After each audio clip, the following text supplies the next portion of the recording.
성경 말씀 봅니다.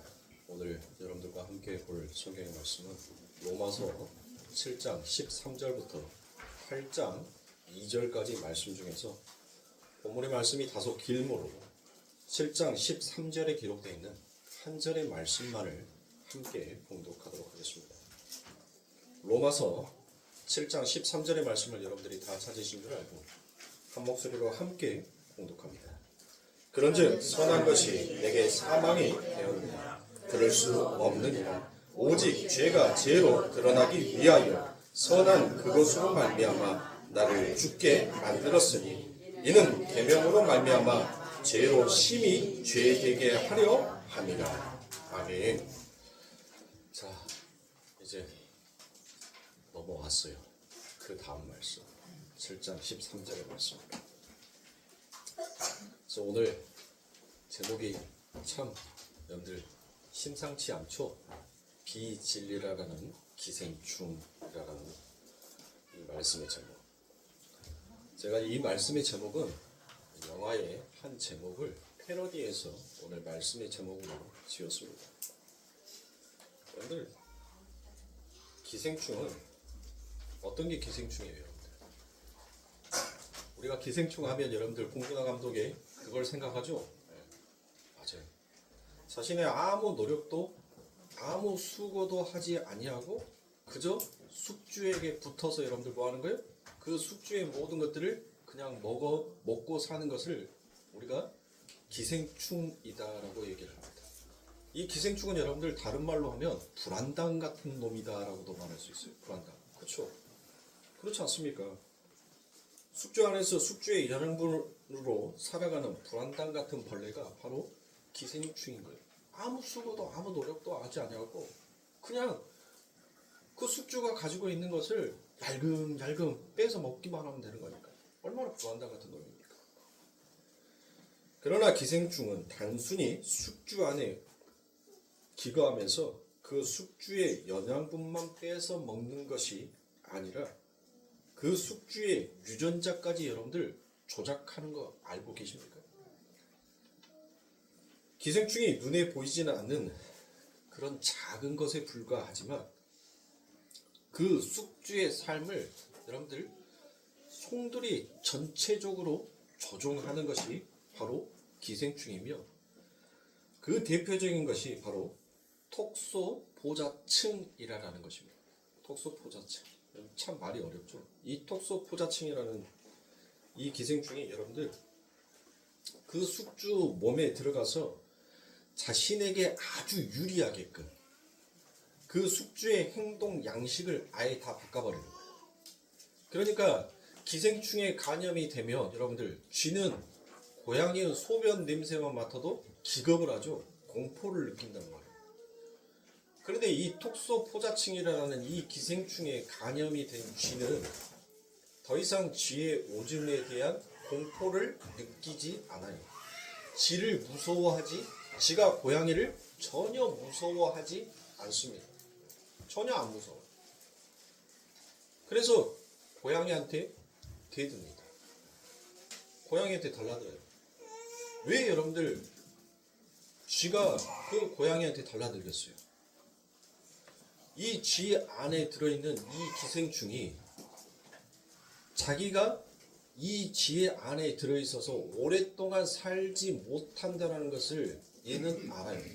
그래서 그애가 다시 또 다른 유전자로 살아가기 위해서는 분명 얘보다도 다른 사람의 몸에 들어가야지만이 자신이 살 수 있다는 자신의 생명 방식을 아는 거예요.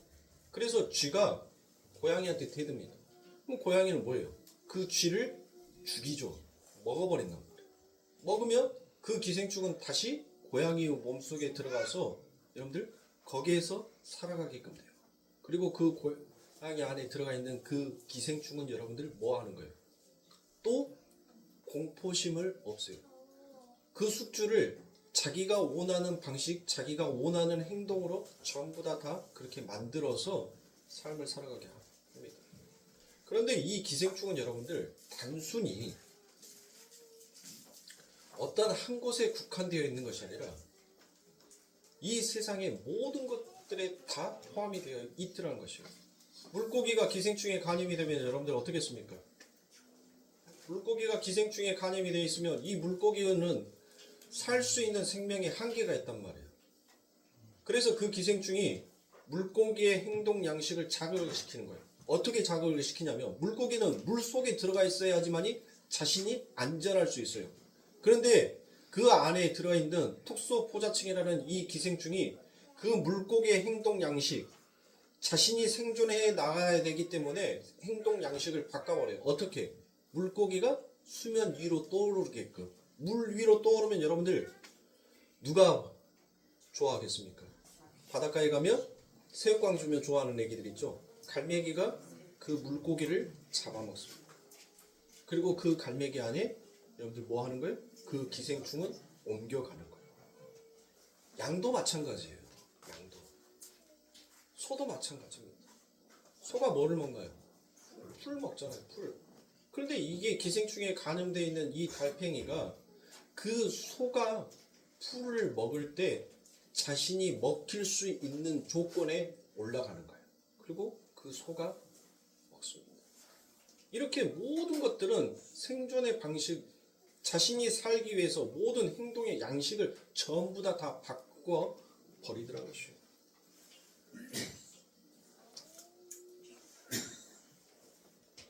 체코의 학자 플레이드에 의하면 이 톡소포자층에라는 기생충에 감염된 사람들이 훨씬 더 자살하는 확률이 높다는 것입니다. 일반인에 비해서 현저하게 더 자살 확률이 높대요. 이 사람들은 쉽게 우울증에 빠진답니다. 그래서 죽음이라는 공포를 전혀 대수롭지 않게 생각한다는 거예요. 여러분들 어때요? 아파트에서 높은 층에 올라가가지고 여러분들 밑에를 내려다보면 인간은 대부분 고소공포증을 느끼게끔 되어 있어요. 그 죽음이라는 두려움을 느끼게끔 되어 있어요. 그런데 이런 기생충에 감염이 된 사람은 여러분들 무엇 하냐면 자기가 아파트 10층에 있든 11층에 있든 그 내려다보는 그 층이 내가 금방 뛰어도 내가 살 수 있는 것처럼 1층처럼 느껴진다. 그러니까 뛰어버리는 거예요. 뛰었는데 결국은 죽더란 것입니다. 제가 왜 이런 말들을 여러분들한테 잘 하는지, 왜 이렇게 장엄하게 어려운 말들을 여러분들한테 하는지 여러분들 지금부터 잘 새겨 들으셔야 합니다. 사람의 행위나 성품이나 성향이나 업적은 꼭 그 사람이 가지고 있는 고유의 것이 아닐 수도 있더란 것이에요. 그래서 그걸 너무 믿지 말라는 것입니다.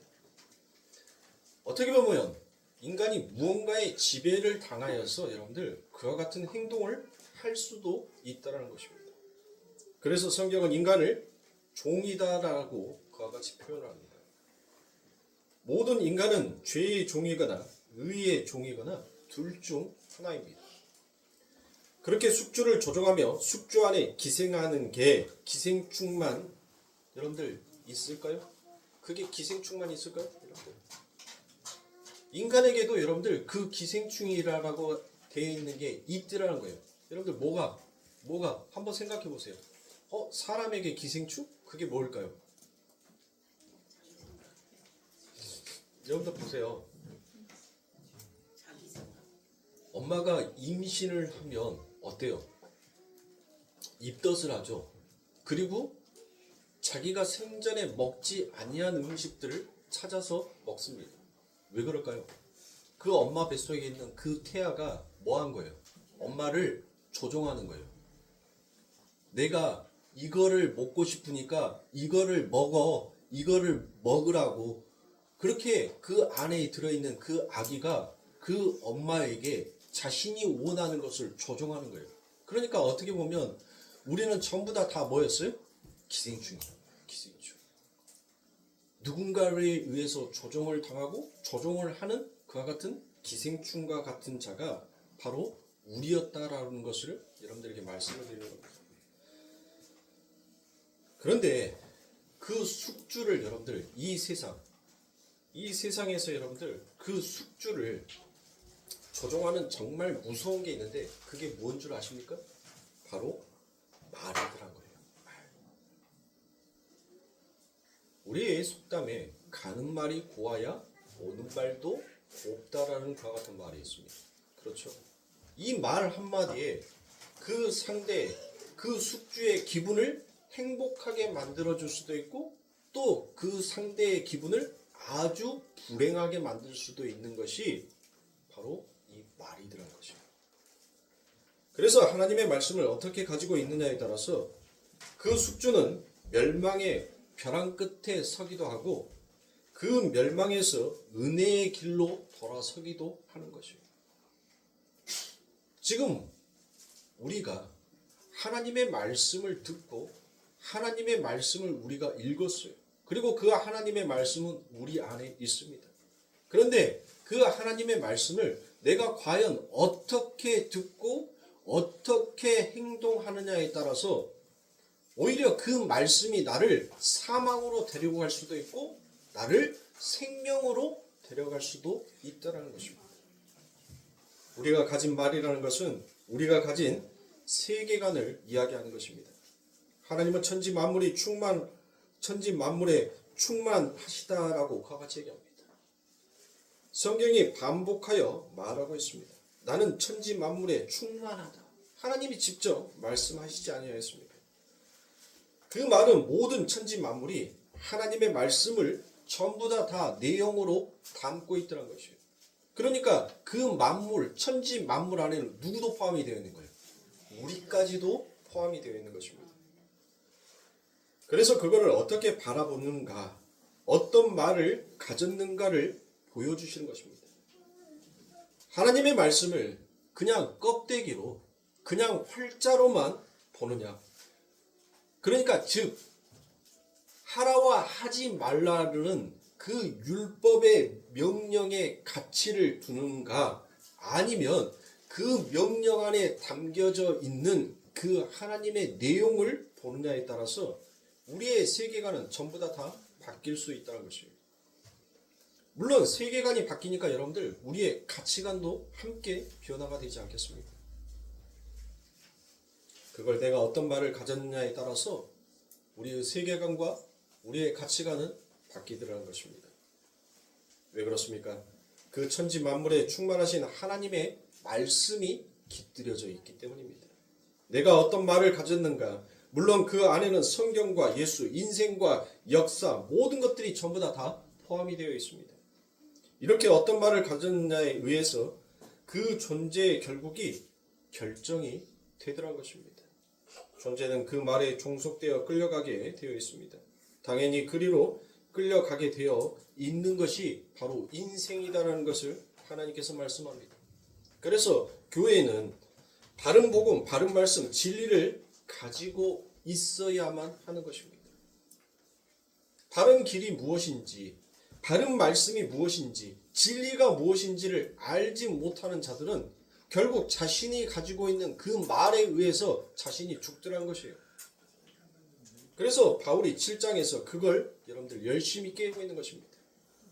그 나쁜 말, 푸뉴마 다이모니온이라는 이 말은 악한 영이다라고 얘기를 했죠. 악한 영. 그러니까 그 말은 여러분들 악한 영, 결국 악한 말이라는 거예요. 악한 말. 너희들이 나쁘다고 알고 있는 그것이 너희들 안에서, 너희들이 성도라면 그 나쁘다고 생각하는 것이 너희들 안에서 해놓은 일을 한번 보라는 것입니다. 너희들이 나쁘다고 생각해 놓은 것이 어떤 일을 해놨는지 한번 보라는 것이에요. 너희가 그것의 진위를 알지 못하고 계속해서 그냥 눈에 보여지는 것으로만 하나님의 말씀을 이해한다면 그 말씀이 너희를 죽일 것이라는 것이에요. 그러니까 교회 안에서 진짜 죽음으로 멸망으로 떨어진 자는 여러분들 무엇 때문에 죽는 거예요? 성경 때문에 죽는 것입니다. 말씀 때문에 죽는 거예요. 이 말씀이 여러분들 어렵죠? 여러분들 성경이 여러분들을 죽인다니까요. 그 성경의 말씀 안에서 여러분들이 뭘 찾지 못하면, 바른 복음, 바른 말, 바른 진리를 찾지 못하면 그 성경이 결국 여러분들을 죽이는 거예요. 말씀이 여러분들을 죽인다니까요. 하나님의 성경의 66권에서 여러분들 하나님의 말씀이 나쁜 말씀이 있어요, 여러분들. 그런데 우리는 우리 스스로가 이거는 하면 되는 말씀, 이거는 하지 말아야 되는 말씀으로 여러분들 분별하지 않습니까? 여러분들이 인생을 살면서 가장 후회스러운 것이 왜 후회를 하십니까? 왜 인생에 있어서 내가 후회를 합니까? 왜 그렇게 아프셨어요? 왜 그렇게 힘들어 하셨습니까? 여러분들이 나쁘다라고 생각했던 그것이 오히려 여러분들에게 큰 힘과 큰 작용을 하지 않았습니까? 여러분들이 그 아픔이 아프지 않아서가 아니에요. 아픈 거, 힘든 거, 외로운 거, 지친 거, 그 모든 것들이 시간이 지나면 다 해결되더라. 그 말은 뭔 말이에요? 그 시간 속에서 그 아픈 거, 힘든 것을 견딜 수 있는 면역력이 생기는 거예요. 나를 내 스스로가 보호할 수 있게끔 내 세계관과 내 가치관이 그 아픔을 통하여서, 그 고통을 통하여서, 그 힘듦을 통하여서 내 세계관과 내 가치관이 바뀌어지더란 거예요. 바뀌어져. 근데 여러분들에게 날마다 행복한 일, 날마다 웃을 일들이 있었을 때 여러분들이 바뀌는가요? 전혀 바뀌려고 생각하지 않습니다. 왜요? 지금 만족하고 있으니까. 그러니까 내가 만족하고 있는데 뭘 바꿔야 되겠다라는 생각을 하지 못하는 거예요. 여러분들이 거짓말을 했어요. 남의 물건을 훔쳤어요. 입으로 다른 사람들을 살인하지 말라고 했는데 입으로 날마다 다른 사람들을 죽이는 살인죄를 지었어요. 여러분들 그것을 통하여서 여러분들 뭘 깨달은 거예요? 나에게 생명을 주신 분이, 나를 사랑하는 분이 이것을 원하는 바가 아닌데 내가 이것을 함으로 인하여서 그분이 가장 아파할 건데 라는 것을 여러분들 그 죄를 통하여서 여러분들이 나쁘다라고 생각했던 것들을 통하여서 오히려 깨닫지 아니하느냐 이거예요. 예수님의 은혜를 더 깊이 생각하고 묵상할 수 있었던 것은 내가 나쁘다라고 내 머릿속에서 이미 세계관과 가치관으로 만들어놨던 것이 오히려 그 하나님의 은혜를 알고 나니까 더욱더 그 하나님을 붙들게 되는 힘으로 내게 작용하더라는 것입니다. 지금 바울이 그걸 얘기하는 거예요. 그 말을 하는 거예요. 도대체 너희들이 이것은 나쁜 거, 이것은 좋은 거라고 그렇게 세워놓고, 그렇다면 너희들이 좋은 거, 그래 좋은 거, 착한 거, 선한 거, 세상으로 볼 때 여러분들 윤리적으로 도덕적으로 아이가 어른을 공경해야 하는 거, 여러분들 얼마나 아름답습니까? 그렇죠. 아이가 어른으로서 대접을 하면서 공경하였었을 때 참 아름다운 미덕이지 않습니까? 그렇잖아요. 쓰레기 버리지 말라고 했었을 때 여러분들 길가에 쓰레기가 가득한 도로보다 쓰레기가 하나도 없는 깨끗한 도로를 갔었을 때 우리의 기분도 산뜻해지지 않습니까? 교통법규, 빨간불에는 자동차는 멈춰, 녹색불에는 자동차 가, 사람도 빨간불에는 멈춰, 녹색불에는 가라고 그렇게 규칙을 만들어놨단 말이에요. 근데 왜 사고가 일어나는 말이에요? 왜? 안 지키니까. 자동차는 멈춰야 할 때 멈추지 않냐고 가버리니까 사고가 나는 거예요. 사람도 멈춰야 할 때 멈추지 않냐고 가버리니까 사고가 나더란 것입니다. 역사를 보세요. 얼마나 아픔의 역사가 많았습니까? 근데 그 역사들이 여러분들 뭐 하는 거예요? 그 아픔과 피 흘림을 통하여서, 그 슬픔을 통하여서 단단해져 가더란 거예요. 근데 왜 그게 나쁘냐는 거예요. 너희들이 도대체 하나님의 말씀 속에서 뭘 나쁘다라고 할 수 있는지, 그리고 그 나쁜 말씀이 너희에게 어떤 결과를 만들어냈는지 한번 말해 보라는 것입니다. 여러분들 한번 생각해 보세요. 그 죄를 통하여서 내가 정말 하나님 앞에 잘못했구나라는 그 회개의 마음을 갖게 되었다면 오히려 그 죄가 여러분들에게 무엇으로 작용하는 겁니까? 오히려 선으로 작용하고 있지 않냐는 거예요. 그 말을 바울이 지금 7장에서 하는 거예요. 너희들이 그 율법 지킴, 그래 하나님을 섬긴다고 열심히 아둥바둥 희생제사 드리면서, 그래 너희들은 너희들 스스로 나는 하나님 앞에 최선을 다했다라고 했던 너희들의 그 선이 오히려 하나님 앞에 보시기에는 그게 생명이 없는 것, 그게 진짜 죽음의 일, 그게 진짜 나쁜 일이지 않겠느냐라는 것을 너희가 한번 생각해 보라는 거예요. 그러니까 여러분들 얼마나 이 바울은 이 시대에 여러분들 얼마나 큰 하나님의 생각을 가지고 있는 사람들에게 그 이야기를 했었으니 얼마나 이단처럼 몰렸겠습니까? 여러분들 한번 생각해 보세요. 모든 사람의 흐름이 이렇게 가야 한다라고 말을 하는데 아니다 이렇게 가자라고 여러분들 만약에 한다 하면 여러분들 어떻겠어요? 사람들이 전부 다 이상하게 생각하지 않겠어요? 그렇죠? 바로 그겁니다. 모든 사람들이 다 율법을 지키자. 하나님 앞에 희생제사를 하죠. 하나님께서 하라는 말과 하지 말라는 것들을 우리는 안 해야 된다. 여러분들 그렇게 여겨왔던 그들이 뭘 합니까? 스스로가 자신이 의인이다라고 자신이 선한 것을 하고 있다라고 생각했던 그들.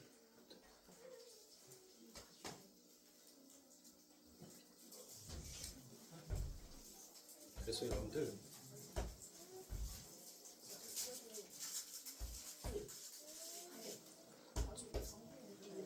저기 혈색이 지금 안 좋아지니까 저기 살짝 그 옆으로 눕히시고 119를 불러가지고 119를 먼저 불러서 누가 전화를 해가지고 119를 불러서 빨리 병원으로 모시고 가세요. 네. 119를 전화해서 119 불러세요. 119를.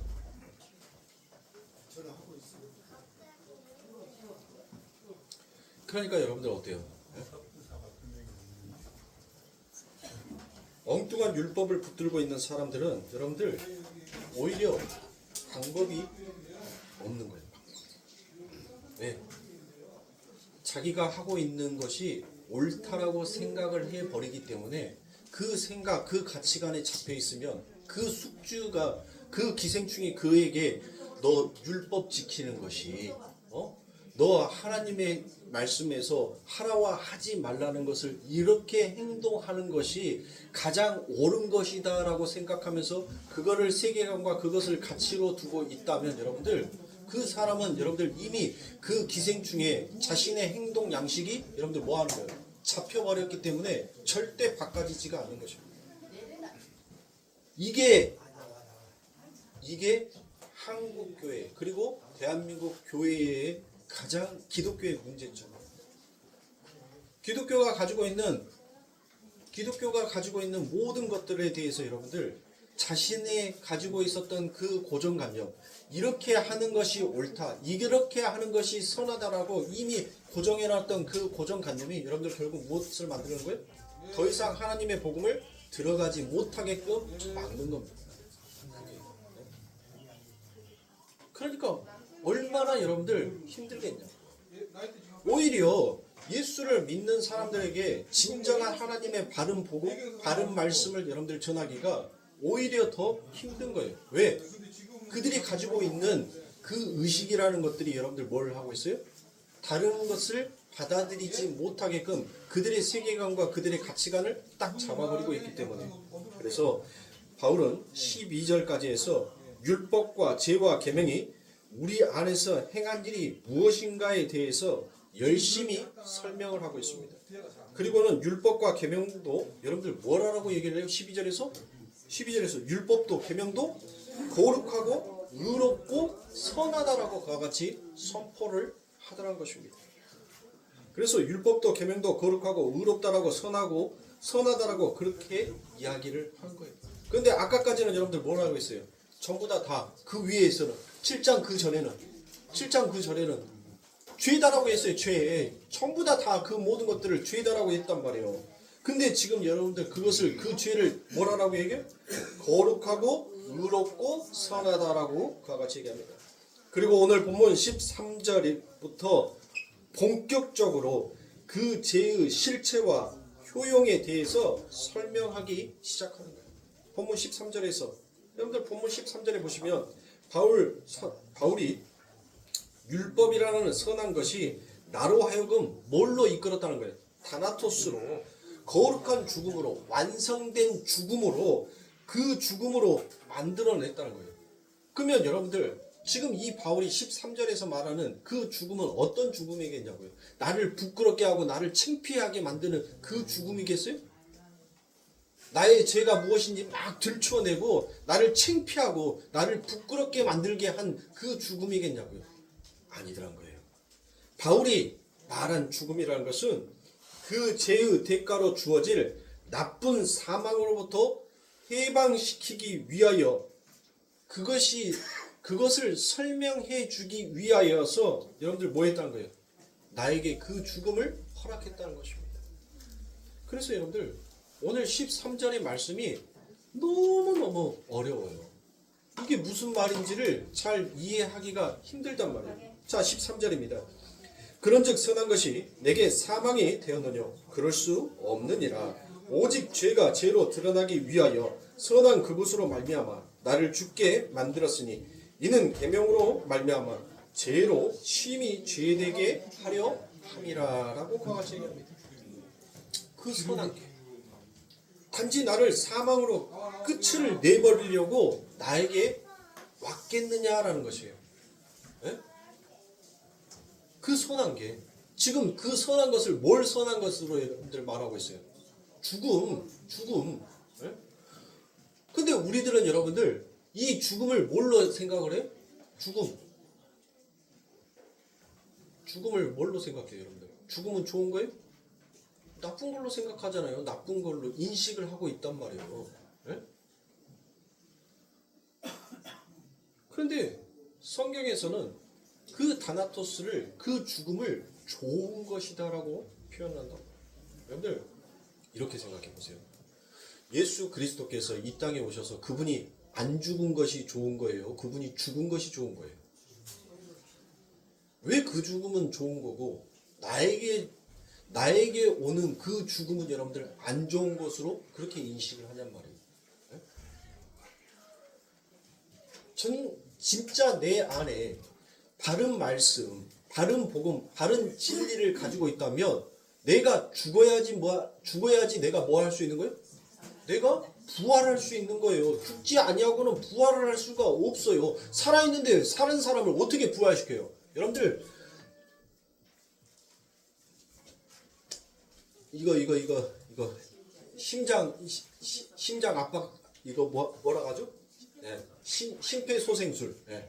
여러분들 심폐소생술 살아있는 사람한테 심폐소생술 하면 여러분들 바로 뭐 한 줄 아세요? 주먹 날라와요. 왜? 아프니까 얼마나 아픈지 몰라요. 이거 하면 이거 심폐소생술 하다가 여러분들 갈비뼈에 금 가는 사람들도 있다라고 할 정도만큼 진짜 힘도 많이 들어가고 여러분들 아파요. 그 아픔을 경험해보고 싶은 사람은 예배 끝나고 한번 누워보세요. 저 몸무게 별로 안 나가지만 제가 한번 눌러드릴 테니까. 아프다니까요. 그런데 죽어있는 사람, 기절해 있는 사람, 그 사람에게는 어떠한 압박을 가하더라도 그 사람은 전혀 느끼지를 못하는 거예요. 그러나 우리가 세상 속에서 이 역사 속에서 인생 속에서 그 사망을 감지하게 될 때는 진짜 세상으로부터 죽는 고통으로 여러분들 감지가 되더란 것이에요. 이 말은 무슨 말이냐면 하나님께서 여러분들을 다나토스, 죽음으로 여러분들을 인도한단 말이에요. 근데 하나님께서 인도하시는 그 죽음은 여러분들을 부끄럽게 하기 위한 죽음이 아니라 여러분들에게 생명을 주기 위한, 내 아들에게 주었던 그 생명을, 그 호흡을 여러분들 안에 담아주기 위한 죽음이라는 거예요. 근데 그 죽음은 여러분들 하나님의 백성으로서 이 세상을, 인생을 살아가고 내 세계관과 내 가치관이 통째로 여러분들 바뀌기 시작할 때는 나에게는 엄청난 괴로움으로 찾아오더란 것이에요. 왜요? 왜 그럴까요? 하나님의 말씀이, 그 말이, 숙주를 조종하는 것이 말이라고 했으니까 그 하나님의 진리의 말씀이 창세전에 선택한 하나님의 백성들 안에 그 말이 담겨서 그 숙주를, 그 사람을, 그 인간을 조종할 때는 여러분들 내가 가지고 있는 행동 양식은 전부 다 뭐가 돼야 돼요? 버려야 하는 것들이 됩니다. 이 세상을 살아가는데 여러분들 쉽습니까? 남들에게 손해보고 살아가는 것이 여러분들 결코 쉽지가 않아요. 우리 맨날 시장에 가면 믿지고 장사한다는 말 하죠? 믿지고 장사한다는 말. 여러분들 믿지고 장사하는 바에는 장사 왜 해요? 그쵸? 아니 그 노동을 하고 그 힘들게 거기에서 상 펴놓고 그렇게 하는데 그 수고의 노동의 시간이 있는데 믿지고 장사한대. 제가 그래요. 저는 시장에 가면 그러면 믿지지 않을 만큼만 깎아주시오. 믿지고 장사한다 하니까 믿지지 않을 값어치만큼만 깎아주고 받을 거 받으라고. 그러면 믿지고 장사한다는 말 하지 말고 제값 받고 한번 정을 거기에다 담아보시라고. 저는 그렇게 얘기를 해요. 정을 담아주시라고. 제값 받고 믿지는 장사하지 말고 제값 받고 정만 좀 푸짐하게 그 봉다리에다 담아주세요.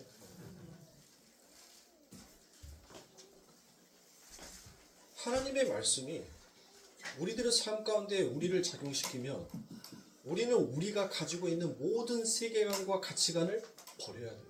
왜? 그 말씀이 우리를 조종하기 때문에. 그 말씀은 우리를 어디로 가게 하는 거예요? 우리의 그 내 안에 그 기생충이 들어오기 전까지는 여러분들 뭐 했어요? 나는 이 세상 가운데에서 나는 최고의 권력자가 돼야 돼. 그래서 누구든지 다 내 발 앞에 무릎을 꿇게끔 나는 만들어야 해. 나는 이 세상에서 어느 누구도 나를 멸시할 수 없는 어마어마한 금은 보화를 나는 가지고 있어야 돼. 어떤 사람은 그 재물이 인생의 목표가 되어서 그 재물만을 바라보고 재물을 쌓는 것이 인생의 목적이 되어서 그리로 갔단 말이에요. 근데 열심히 달려가고 있는데 어느 날 그 기생충이 바꿔버린 거예요. 내 세계관과 내 가치관을 바꾼 거예요. 그 인생의 돈을 바라보고 갔던 나의 삶이 이제 반대길로 내 목적이 아닌 전혀 다른 돈이 아닌 다른 길로 나를 뛰게끔 만들더란 거예요. 권력이 나의 최고의 인생의 목적이었어요. 목표였어요. 그 자리에만 오르면 나는 최고가 된 것 같고 나는 이 세상에서 모든 꿈을 이룬 사람처럼 생각했어요. 근데 내 안에 있는 그 숙주가 나를 조종하는 거예요. 가장 높은 자리에 올라가는 것이 아니라 가장 낮은 자리로 가서 가장 높은 자리로 올라가는 그들을 섬기라라고 내 세계관과 내 가치관을 바꿔버린 거예요. 그러니 여러분들 어때요? 쉬워요? 눈물 나는 길이에요. 외로운 길입니다. 슬픔의 길이에요. 이가 갈리는 길입니다. 그런데 그렇게 내가 내 세계관과 내 가치관이 하나씩 죽어가니까 내 안에서 오히려 새로운 생명으로 새롭게 탄생이 되어져 가더란 것입니다.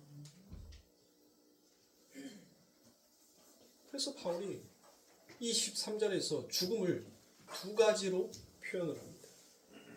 그 첫 번째가 그 죽음의 목적지가 바로 죄가 죄로 드러나게 하기 위하여서라고 그와 같이 얘기해요.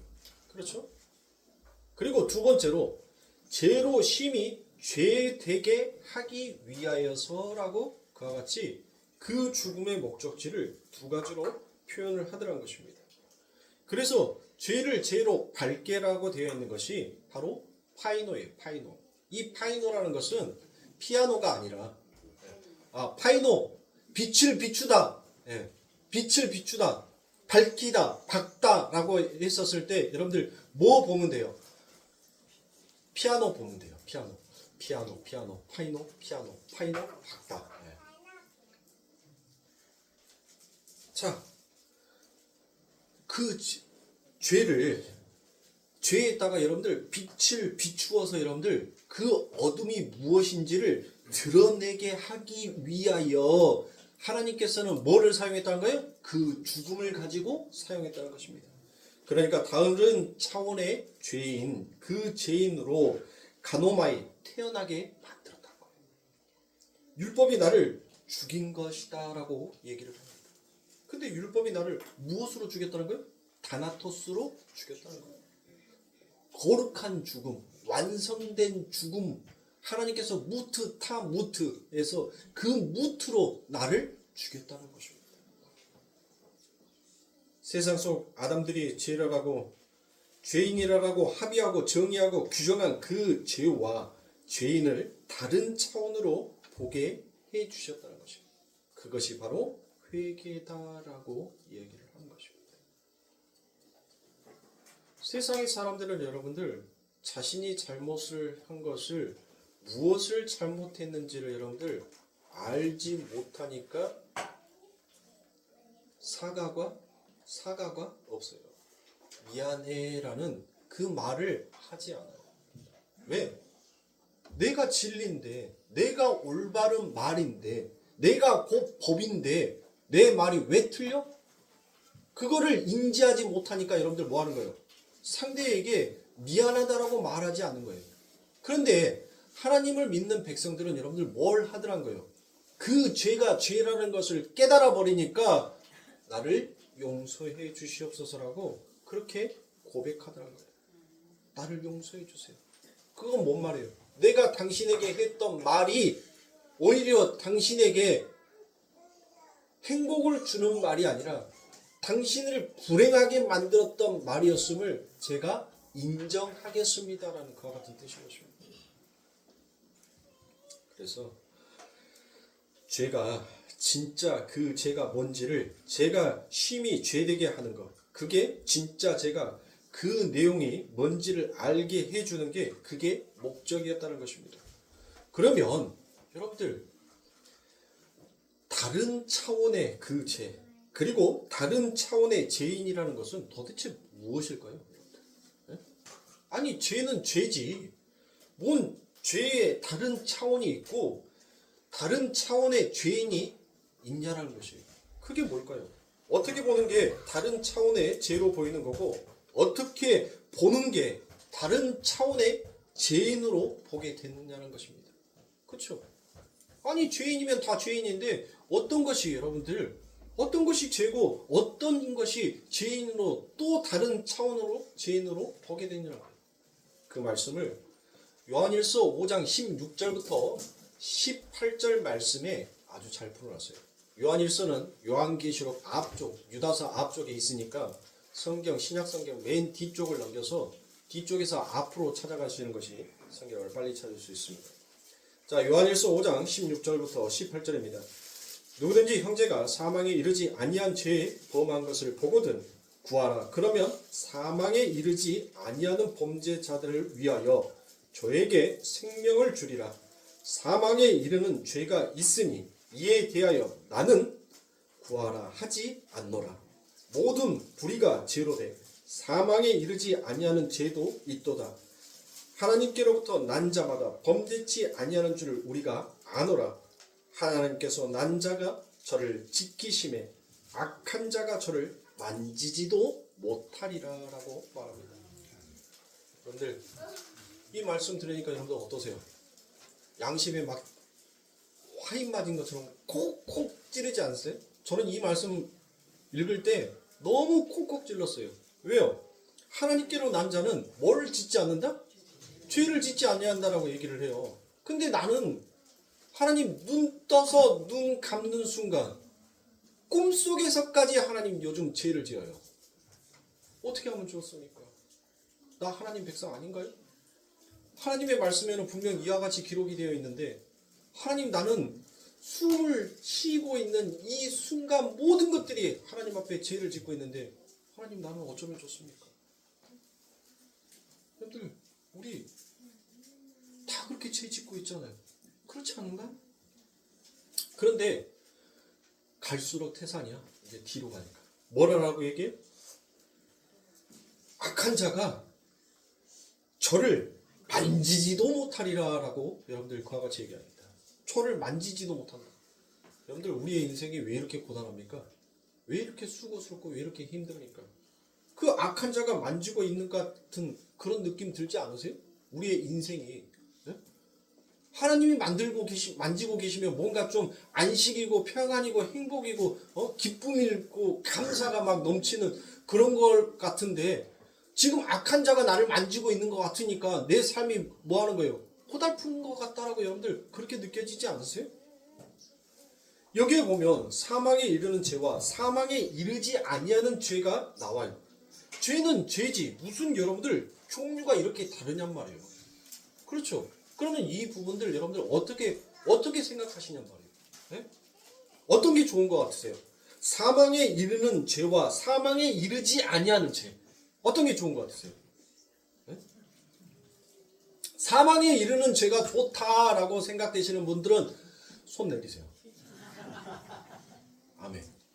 우리 성도님들 오늘 설교 말씀 다 이해했어요. 사망에 이르는 죄와 사망에 이르지 않는 죄.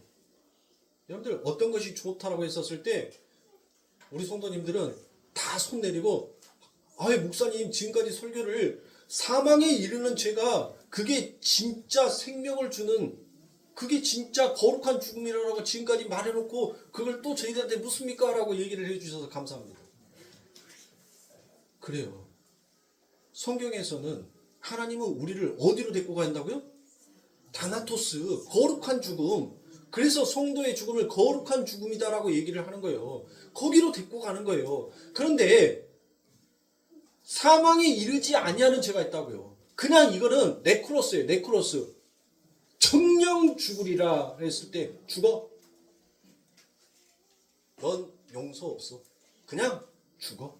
너는 흙이니 흙으로 돌아가. 그 죽음이란 말이에요.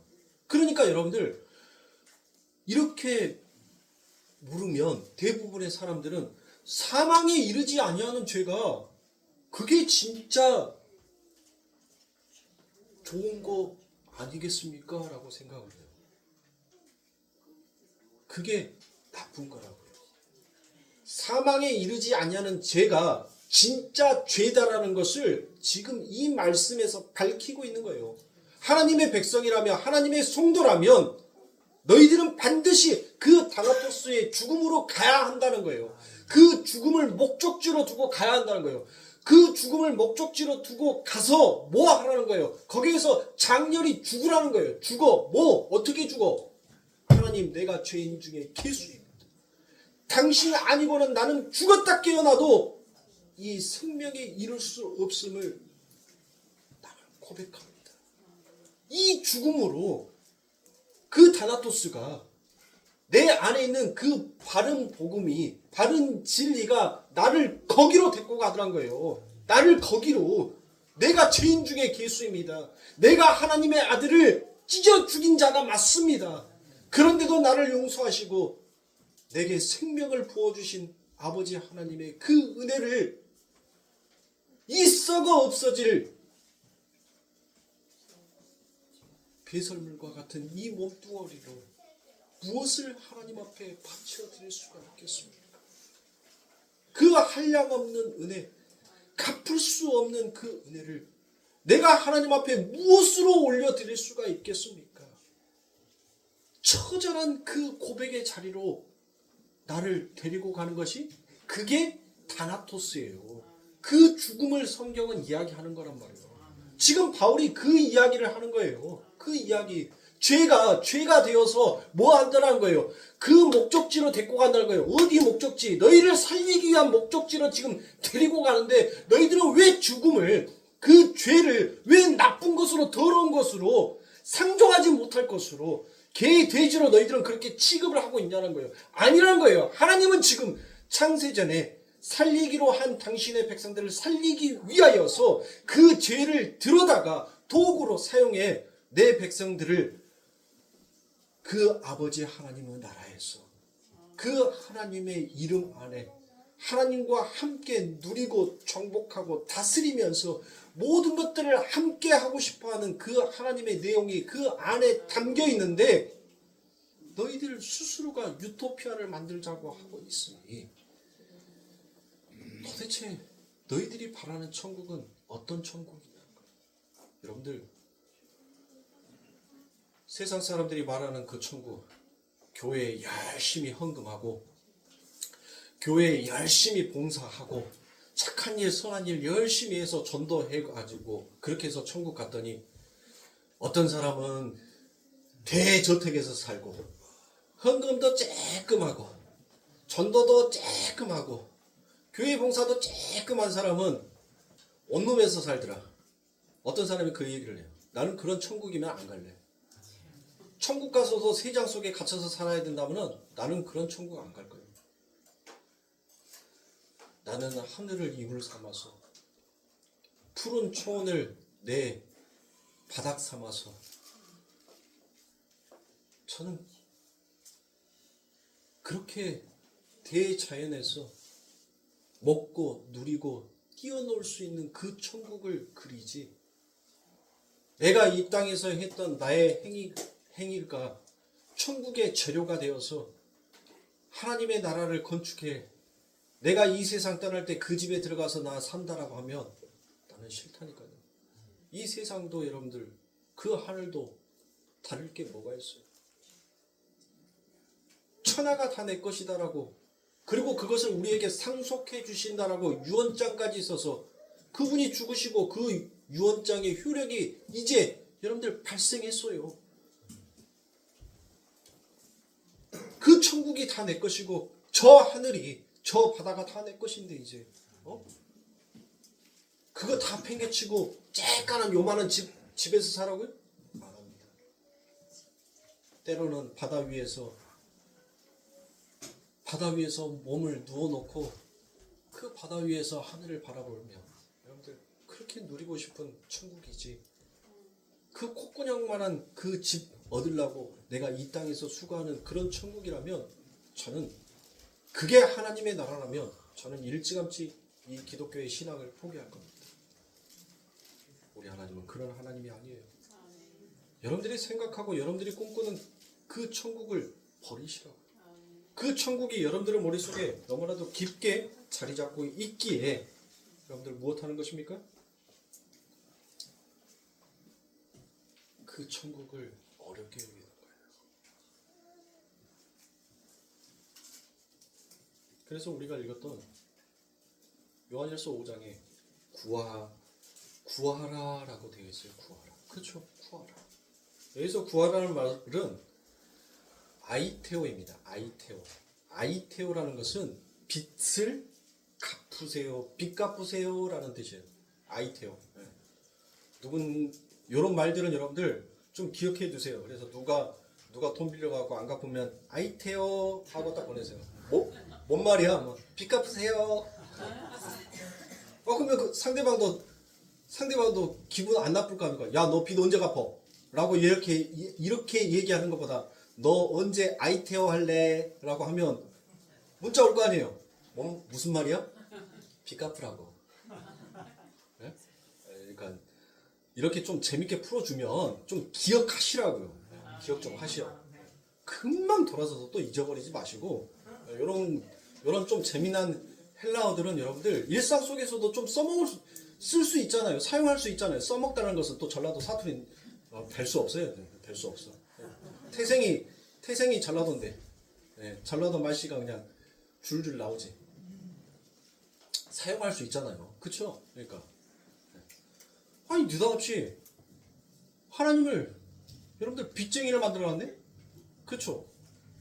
구하라라고 하니까 빚 갚으세요? 하나님 앞에 뭐 하는 거예요? 누구한테 구하라는 거예요? 하나님 앞에 구하라는 거죠. 그러니까 하나님 앞에 지금 우리가 뭐 하는 거예요? 아이테오 빚 갚으세요 라고 얘기를 하는 거예요. 하나님이 느닷없이 빚쟁이가 된 것처럼 보이잖아요. 그 말이 아니라는 거예요. 하나님께서 창세 전에 당신이 이 천지 우주 만물이 만들어지기 전에 하나님께서 당신의 언약, 즉 말로 여러분들 약속한 거예요. 내가 처음부터 끝까지 모든 것들을 내가 완성하겠고 내가 이루겠노라. 그러니까 여기서 구하라는 것은 뭐예요? 내가 말했으니 내가 갚겠다라는 거예요. 언제? 창세 전에 하나님께서 언약하셨다니까요. 내가 말을 했어요.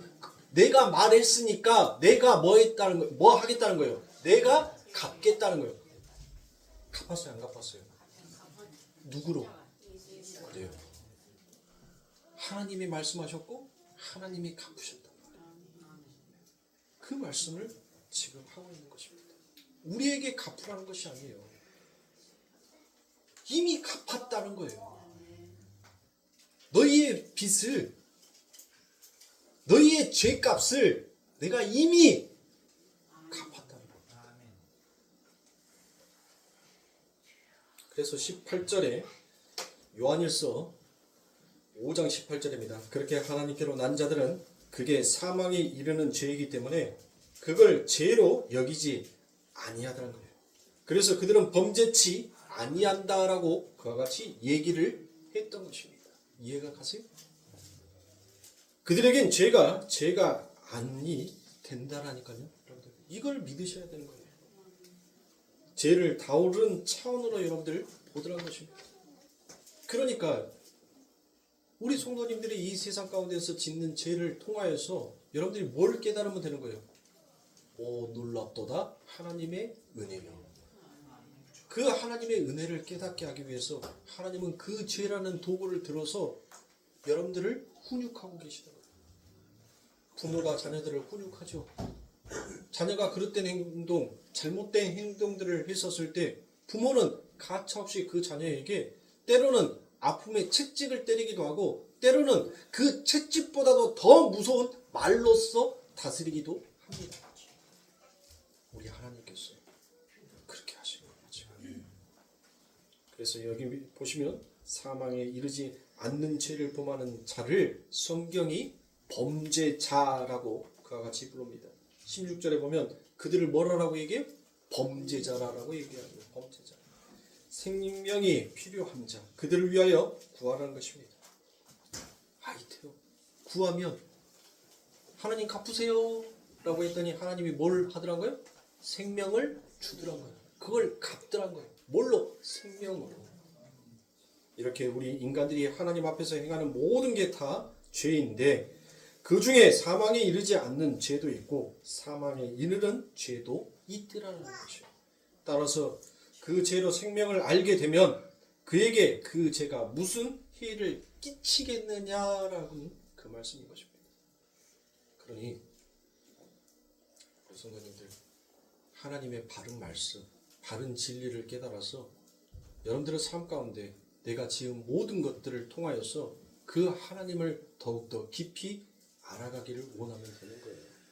근데 내가 뭘 잘못해놓고도 내가 뭘 잘못했는지 모르는 거, 그게 진짜 죄라니까요.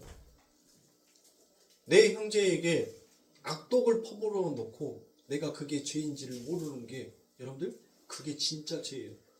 내가 다른 사람의 물건을 훔치기 위해서 다른 사람이 갖고 있는 것이 너무 갖고 싶어서 욕심이 나서 그것을 갖기 위해서 그 사람의 생명을 빼앗아 그것을 갖게 된다면 그 자체가 뭐라는 거예요? 그 자체가 죄라는 것입니다. 그러니 우리 성도님들 이처럼 하나님께서는 우리에게 은혜의 길, 축복의 길을 열어주신 하나님이에요. 우리를 죽이기 위한 하나님이 아니라 우리를 정말 살리고자 싶어하는 그 하나님의 간절함을 우리 성도님들이 한 주간도 잘 묵상하시고 잘 생각하시면서 하나님의 은혜 안에서 더욱더 풍성하게 자라나는 우리 성도님들이 되시길 주님의 이름으로 축원합니다. 기도하겠습니다.